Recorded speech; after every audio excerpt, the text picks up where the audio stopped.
तर नमस्कार मित्रांनो, बघा या ठिकाणी महाराष्ट्र शासनाची एक योजना आहे जे की ज्येष्ठ नागरिकांसाठी आहे. महाराष्ट्र राज्यातील सर्व धार्मिक यांमधील 60 वर्ष वय व त्यावरील ज्येष्ठ नागरिकांकरिताची ही योजना आहे बघा.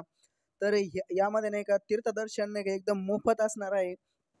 जे कोणी ज्येष्ठ नागरिक असतील, आता घरातील बरेच नागरिक असतात की म्हणजे वयोवृद्ध व्यक्ती असतात की जे की 60 वर्ष वयावरती आणि त्यांना तीर्थयात्रेला जायचं असतं पण आपण जाऊ शकत नाही. तर त्यासाठी महाराष्ट्र शासनाने एक योजना काढली आहे, जिचं नाव आहे मुख्यमंत्री तीर्थदर्शन योजना. बरोबर आहे. तर बघा महाराष्ट्र शासन सामाजिक न्याय विशेष सहाय्य विभागाचा हा शासन निर्णय बघा, जो की या ठिकाणी आहे महाराष्ट्र शासनाचा जी आर आहे बघा. तर 14 जुलै 2024 चा हा जी आर आहे.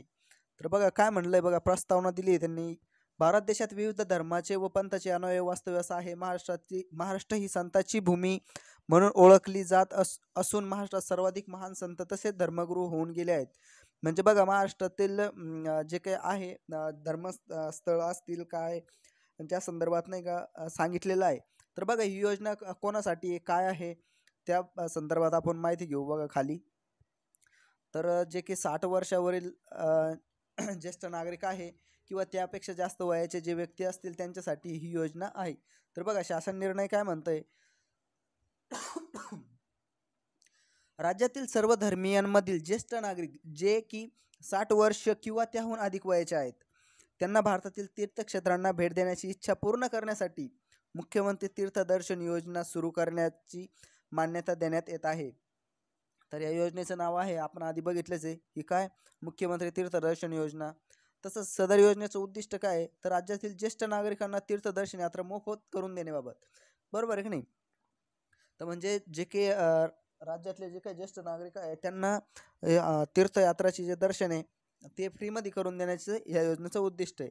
तर योजनेची व्याप्ती बघा काय, सदर योजनेमध्ये महाराष्ट्र राज्य व भारत देशातील प्रमुख तीर्थस्थळांचा समावेश आहे. तर बघा म्हणजे तुम्ही महाराष्ट्रातच नाही तर भारतात ऑल ओव्हर इंडियामध्ये तुम्ही कुठं बी दर्शनाला जाऊ शकतात. तर बघा पुढं काय, संकेतस्थळांची यादी परिशिष्ट अ व ब प्रमाणे असेल.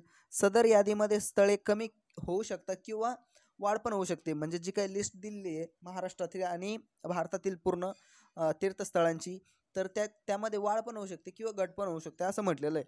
तसेच बघा प्रवास खर्चाला कमाल कमाल मर्यादाची प्राप्ती 30,000पर्यंत इतका खर्च गव्हर्नमेंट करणार आहे. तसंच यामध्ये तुम्हाला प्रत्यक्ष प्रवास, भोजन, निवास आणि इतर सर्व बाबींचा समावेश असेल. तर योजनेचे लाभार्थी बघा कोण आहे, महाराष्ट्र राज्यातील महाराष्ट्र राज्यातील जे व्यक्ती आहे 60 वर्ष व त्यावरील ज्येष्ठ नागरिक यांना या योजनेचा फायदा होणार आहे.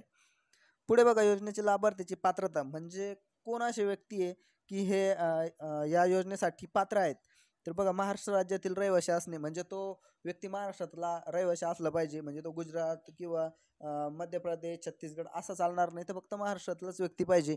तसंच बघा वयवर्ष 60 किंवा त्यापेक्षा जास्त असणारा ज्येष्ठ नागरिक यासाठी पात्र आहे.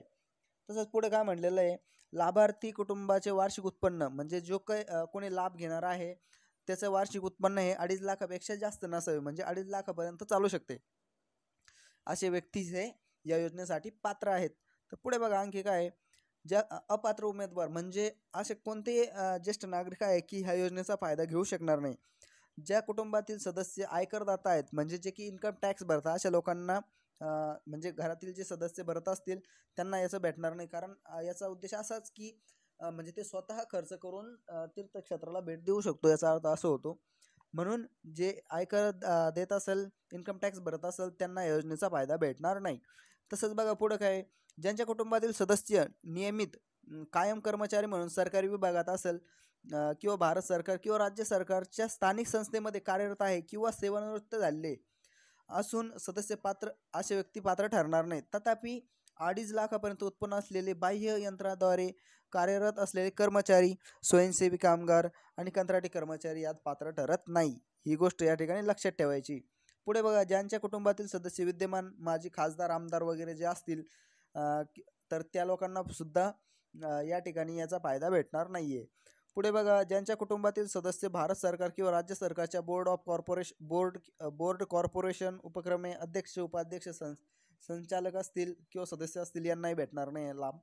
तसंच ज्यांच्याकडे चारचाकी वाहने ट्रॅक्टर वगळून, म्हणजे ट्रॅक्टर असला तर चालेल, पण इतर जर समजा एखादी गाडी वगैरे असेल 4 व्हीलर, तर अशा कुटुंबातील सदस्यांच्या नावावर नोंदणीकृत आहे अशांना हे भेटणार नाही योजनेचा फायदा.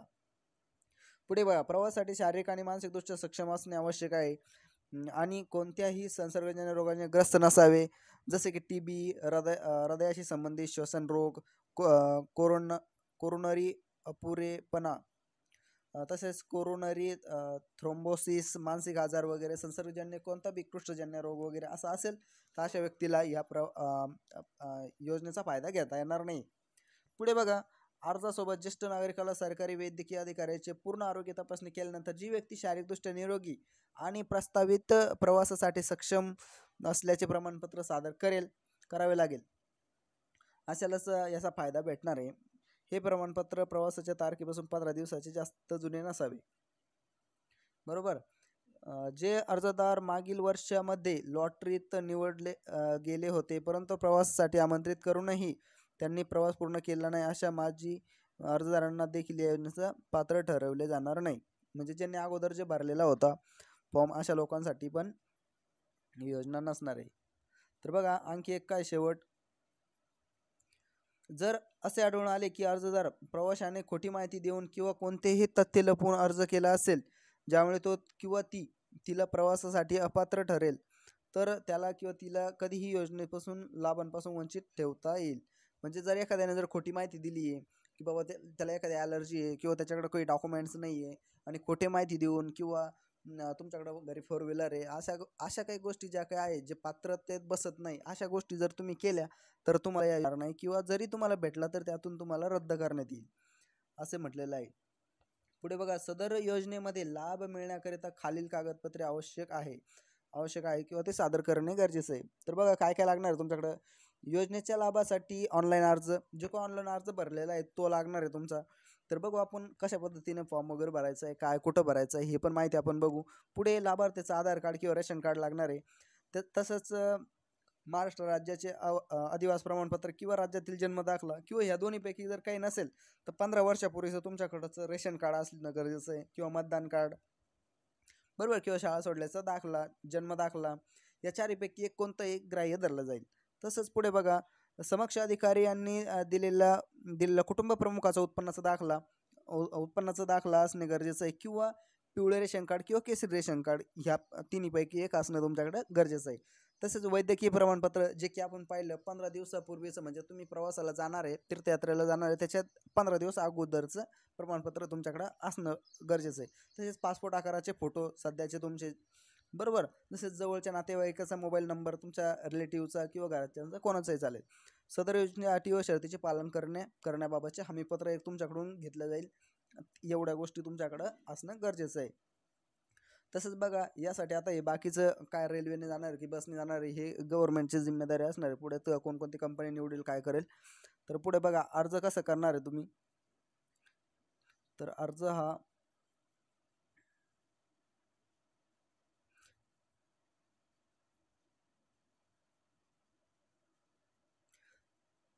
तर बघा मित्रांनो, अर्ज करण्याची प्रक्रिया कशी आहे. तर योजनेचा अर्ज पोर्टल, मोबाईल ॲपद्वारे किंवा सेतू सुविधा केंद्राद्वारे ऑनलाईन भरले जाऊ शकतात.